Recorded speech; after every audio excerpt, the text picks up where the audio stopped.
Hello friends, ഇന്ന് നമ്മൾ വളരെ ടേസ്റ്റി ഹെൽത്തി ആയിട്ടുള്ള ചക്ക പായസമാണ് തയ്യാറാക്കാൻ പോകുന്നത്. അതിലേക്ക് നമുക്ക് ആദ്യം വേണ്ടത് നല്ല പഴുത്ത ചക്ക വേവിച്ച് മിക്സിയിൽ അടിച്ചെടുത്തതാണ്.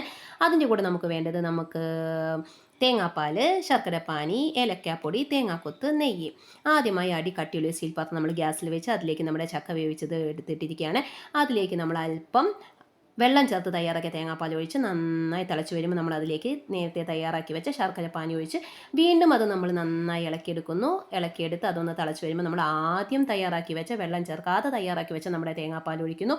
അതും ഒഴിച്ച് അതും ഒന്ന് തിളച്ച് വരുമ്പോൾ നമ്മൾ നല്ല നൈസായിട്ട് പൊടിച്ച് വെച്ച ഏലക്കാപ്പൊടി ചേർക്കുന്നു. ഇത്രയും ആക്കി ഇതൊന്ന് തിളച്ച് വരുമ്പോൾ ഗ്യാസ് ഓഫ് ചെയ്ത് അടുത്ത് നമ്മൾ ചീനച്ചട്ടി അടുപ്പത്ത് വെച്ച് അതിലേക്ക് നമ്മൾ അല്പം നെയ്യിടുന്നു. ഈ നെയ്യ് ഉരുകി വരുമ്പോൾ നമ്മൾ അതിലേക്ക് തേങ്ങാക്കൊത്തിട്ട് ആ തേങ്ങാക്കൊത്ത് നല്ല ചുമക്കെ വറുത്തെടുക്കുന്നു. ഈ ചുമക്കെ വറുത്തെടുത്ത തേങ്ങാക്കൊത്തും കൂടെ നമ്മുടെ പായസത്തിലേക്ക് ഇട്ട് കഴിയുമ്പോഴേക്കും നമ്മുടെ ടേസ്റ്റി വളരെ ഹെൽത്തി ആയിട്ടുള്ള നമ്മുടെ ചക്കപ്പായസം തയ്യാറായി കഴിഞ്ഞിരിക്കുന്നു. അപ്പോൾ ഈ ചക്കപ്പായസം വളരെ ടേസ്റ്റിയാണ്, ഹെൽത്തിയാണ്. എല്ലാവർക്കും ഇഷ്ടപ്പെടും. എല്ലാവരും ഒന്ന് ട്രൈ ചെയ്ത് നോക്കുക. താങ്ക്